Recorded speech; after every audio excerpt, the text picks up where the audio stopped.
gente não dependia muito da prefeitura, a gente não dependia muito da FUNAI. Se a gente quisesse fazer uma viagem para Brasília ou, no caso, Belém, a gente tinha um recurso para isso. E eu acho que isso incomodou o governo, né? Essa independência. Aí tá fumando.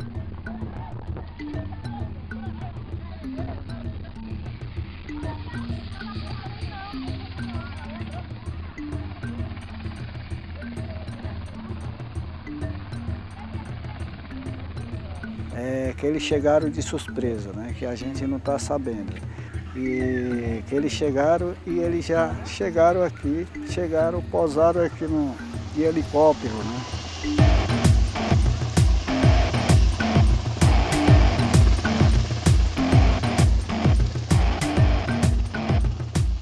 Aí nós chegamos lá, eles apontaram a arma em cima de nós. Aí ele falou, não quero saber de reunião não quero saber de reunião. E não, vamos fazer reunião, não quero saber de reunião não. Então, aonde eu encostei com ele, né? Encostei com ele e segurei a cintura dele. Não, vamos para reunião, vamos conversar, vamos entrar de acordo. Então, aonde ele deu sinal já para policial, né? Onde já saltaram o tiro.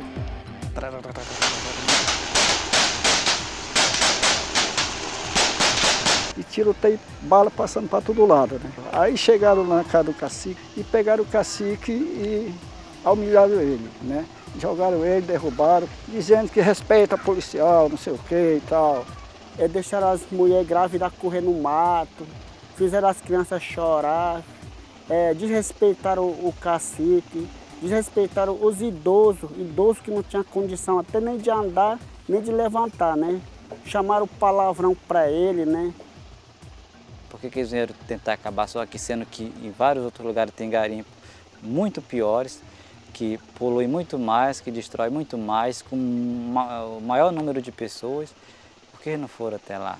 A única explicação que a gente encontra é isso, na tentativa de destruir tudo que a gente tinha, para nos fragilizar, para aceitar aquilo que eles vêm oferecer em troca das barragens.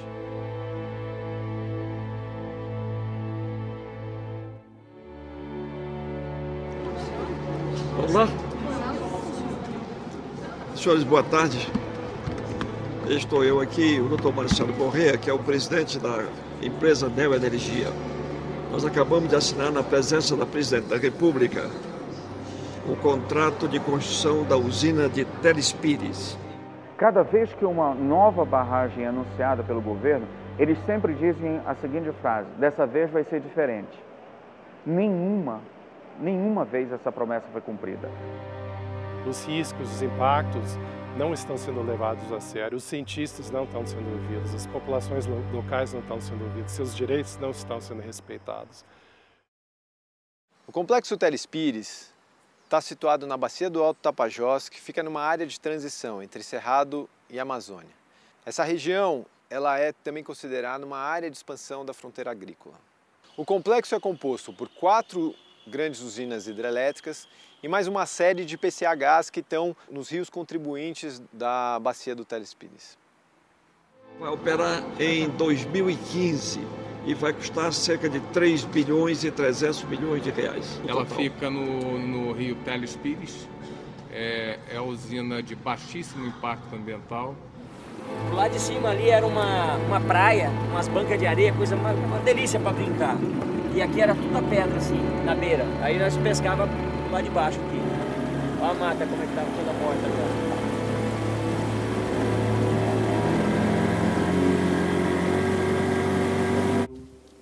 A minha vida significa isso aqui.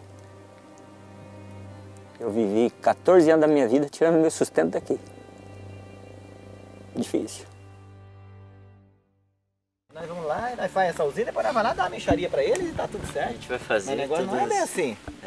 A gente besta hoje não tem lugar nenhum mais não, meu filho. Tem uma história, tem uma luta, tem uma vida aqui dentro. Então... Aí começa a ficar com esse negócio, empurra pro INCRA, o INCRA empurra para SES. Mas nós todos que moram aqui, nós temos direito. Só que eles ficam nesse lengo-lengo pra gente desaconsoar. O impacto dessas obras, dessas 4 hidrelétricas, mais as PCHs, podem ser muito maiores do que a gente imagina. O problema é que os estudos dessas hidrelétricas são feitos de forma isolada, o que torna o problema mais complexo do que a gente imagina. No caso das hidrelétricas do Telespires, na verdade teria que ser feito um estudo de impacto ambiental considerando os 4 empreendimentos. Não poderia ter sido feito os empreendimentos separados. O impacto dele não é só apenas aquele local onde a obra está sendo realizada. Ele tem um impacto em toda a região e eu diria mais, hoje, os últimos estudos que nós temos no Brasil, ele tem um impacto sobre toda a bacia do rio. Hein? E já tem licença, tem tudo. Não está prévia, não? Não, está com licença.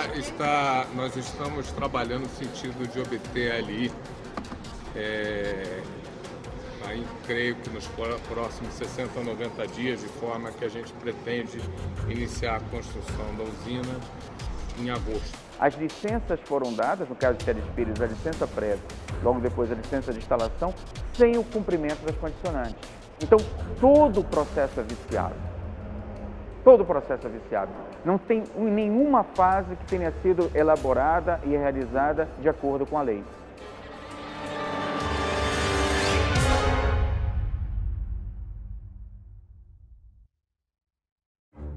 Como as licenças tipicamente são concedidas num contexto de estudos falhos, onde muitos riscos, muitos impactos não foram devidamente estudados, né?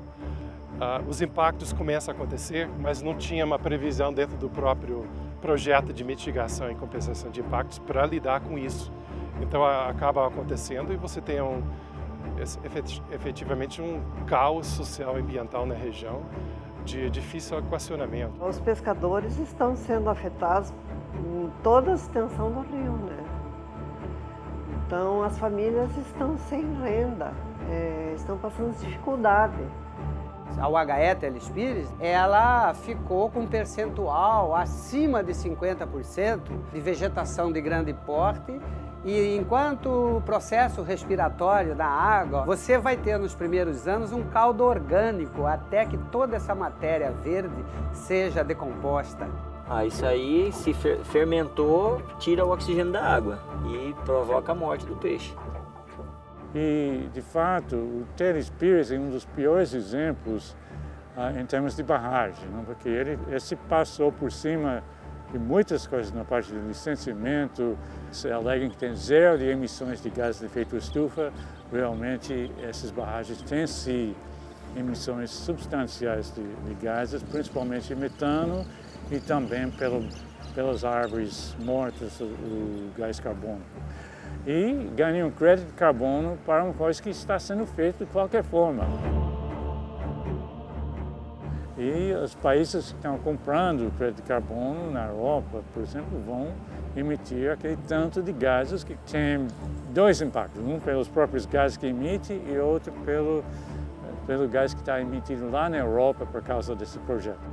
Até então a nossa venda maior era Matrinchã, Jaú, Piraíba, Caxara. Devido ao empreendimento, esses peixes desapareceram do rio. E isso afetará de jusante tudo que vem ali para baixo. Até para beber essa água ela vai estar comprometida. Então a coisa é muito grave. Esse aqui é os pintados que a turbina mata. Pegamos 2 barbadinhos só e o tanto de peixe que esse povo pega aqui, ó, e mata. Isso é o dia inteiro. Fora mais de 200 quilos de peixe. Isso aqui nós tá falando de dia agora, 40 minutos. Se for para pegar, enche carreta aqui, ó. É de mamana caducando. Aí. E ninguém faz nada, viu? Nossa. Olha o tamanho. Isso, 8. Nada. Simplesmente falou que não ia indenizar ninguém e tá por isso mesmo. Nenhum tipo de indenização.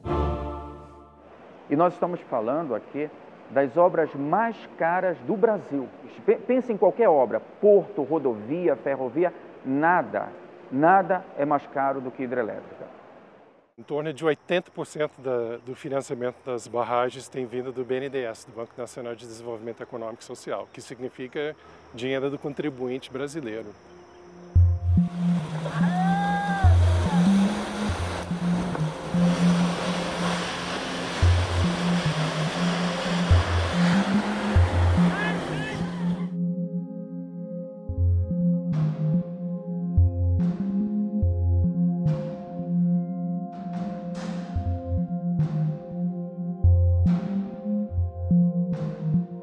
A EPE, ela não tem quadro para fazer o estudo de viabilidade técnica e econômica. Ela contrata consultorias. Em geral, essas consultorias são exatamente grupos empresariais que trabalham com as empresas que vão construir, por exemplo. Então, tudo aponta para quem está seguindo o processo, que é um trato feito desde o início. Eles fazem um projeto, eles definem os preços e depois vão participar dos leilões. Um dos problemas que ocorre é que tem muito pouca transparência sobre a relação entre o consórcio detentor da concessão e o consórcio construtor. E se a gente considera as revelações, por exemplo, das investigações da Operação Lava Jato, a gente vê que isso seria muito importante ter essa transparência. Como estão sendo negociados esses contratos, os valores dos contratos de construção das barragens, que são bilionários, né? Porque você vai identificar que nos projetos, um dos investimentos é mitigar os impactos socioambientais. E essa é uma rubrica de certo, principalmente na região do Telespires, no caso de Sinop, por exemplo, é uma das rubricas mais altas. Se 400 milhões, se ele conseguir reduzir isso, por exemplo, para 100 milhões, significa que ele reduziu de investimento 300 milhões. Se ele diminuir o investimento, ele aumenta a taxa interna de retorno. Então, essa é uma disputa permanente. Tipicamente, os reassentamentos que são feitos acontecem de uma forma que desconsidera completamente seus meios de vida, sua relação com o rio, com a pesca, a importância do rio em termos de agricultura, o uso da floresta que está ali ao lado do rio. Tipicamente são remanejados por outros lugares distantes que não têm mais acesso a esses recursos naturais.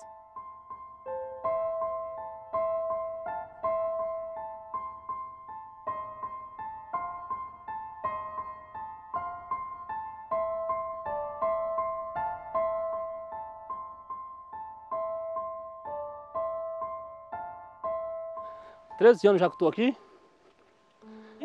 Para alagar aí, nós vamos ter que obrigar a sair daqui, né? Então a gente sabe que o nosso sítio vai atingir 75%, então a gente vai perca total praticamente da propriedade, a gente vai ter que ser realocado.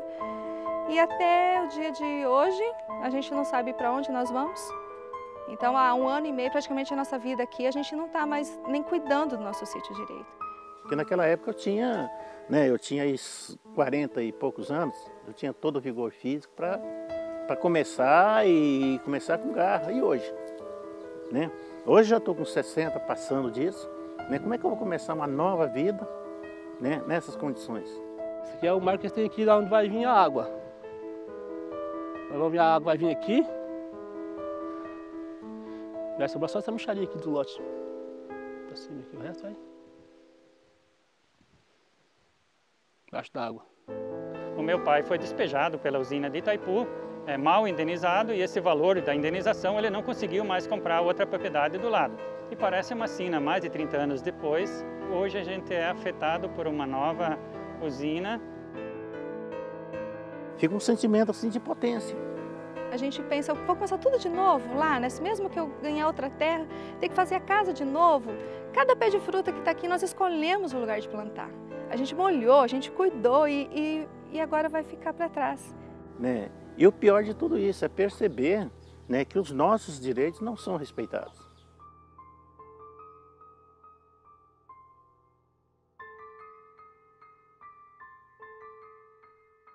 Então, nessa fase de licenciamento, a gente vê que esses relatórios, eles não conseguiram medir e nem trazer todos os impactos que essas obras iam estar provocando. Não é que não está identificada, não dizer que não é possível ser identificada, né? É que não foi considerado porque isso é custo.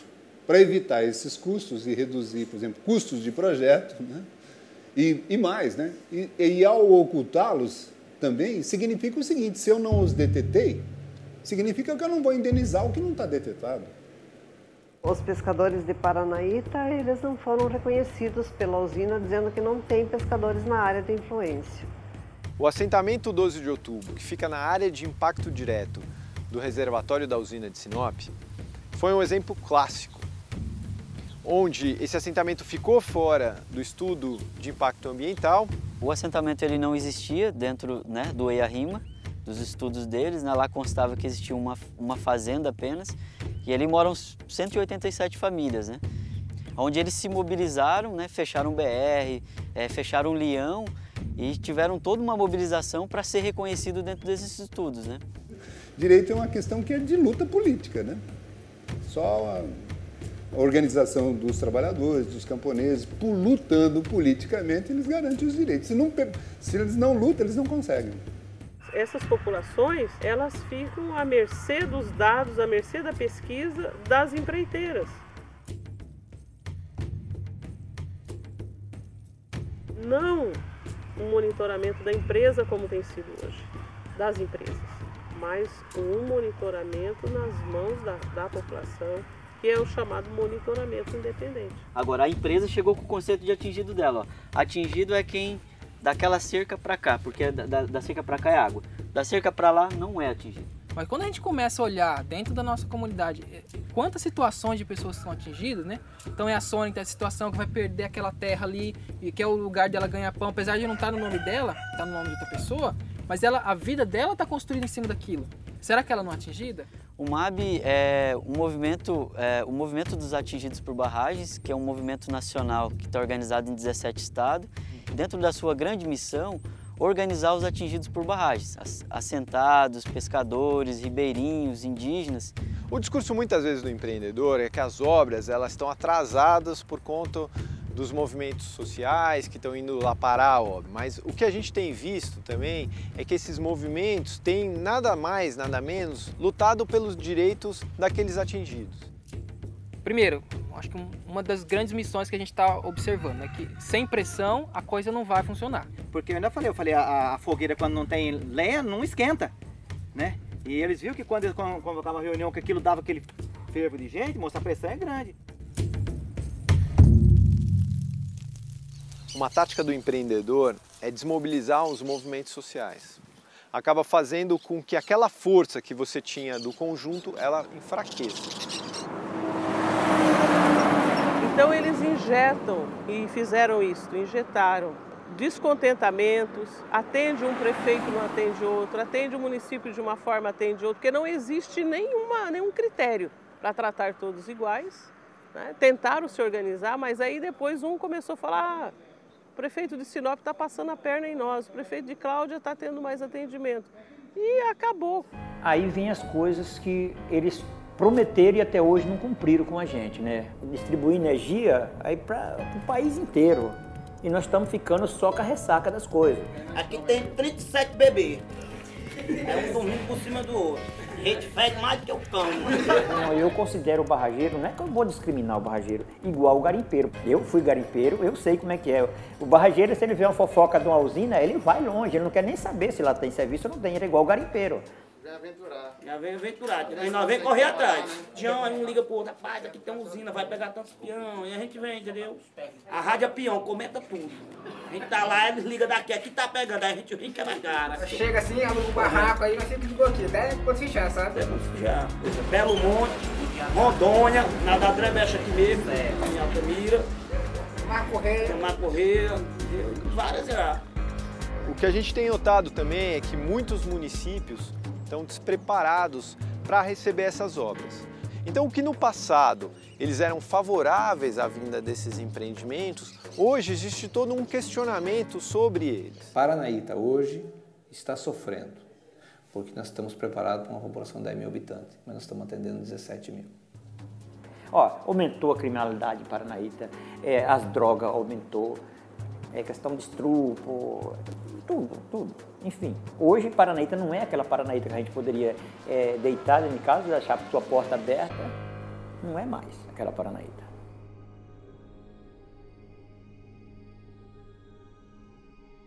E o que deu errado? Por que essas hidrelétricas, então, estão em execução? Por causa de um instrumento jurídico do tempo da ditadura militar que se chama suspensão de segurança. O que é a suspensão de segurança? A suspensão é uma espécie de recurso que o governo pode fazer. Essa decisão ela é suspensa sob o argumento de que ela é contra a ordem pública ou a economia pública ou a saúde pública, que eu confesso que depois de quase 30 anos de formado em Direito, eu não saberia definir isso. Porque tudo cabe ali dentro. Eu acho que o exemplo mais flagrante que nós temos é a hidrelétrica de São Manuel. 6 ações judiciais propostas, 6 decisões favoráveis, 6 decisões cassadas. E a hidrelétrica está sendo construída a 700 metros da terra indígena.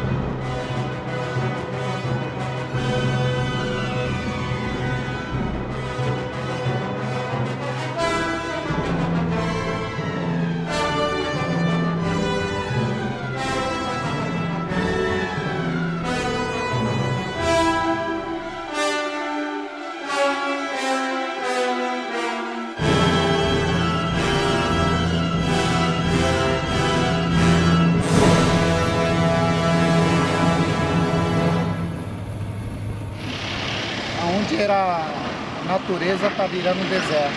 A terra indígena Caiabi está do outro lado, apenas, acho que não dá nem 500 metros da usina São Manuel para a terra indígena Caiabi. O rio está mais poluído, mais barrento, né? Eu me refiro mais sujo, a água que era a água potável agora está virando uma água muito suja, né?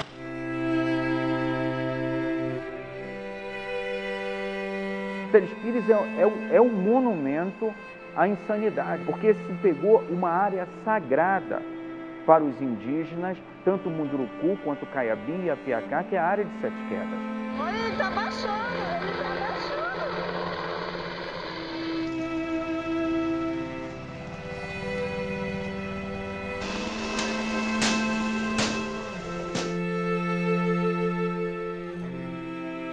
Ficou triste, porque perder um parente é uma coisa triste pra gente. Eles acharam melhor vir com a Operação Eldorado, tirar a força, agredir as pessoas, matar as pessoas, na tentativa de nos amedrontar.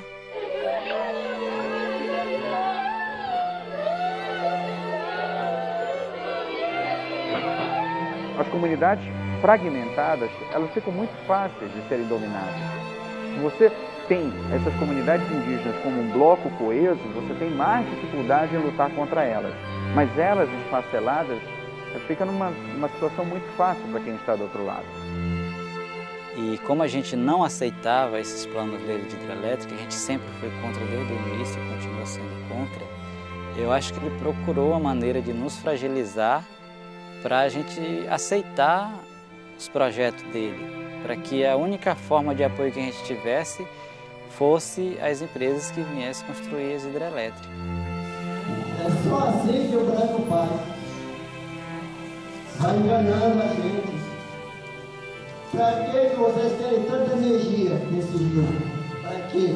Era como se eles tivessem, nesse caso, que negociar com os seus algozes.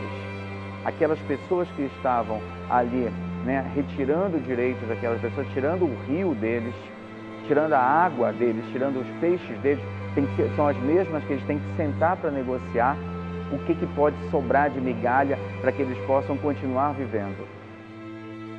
A gente se baseia que a gente deve lutar quando a gente olha para as crianças, quando a gente vê a alegria deles dançando, pescando, indo para a roça, caçando.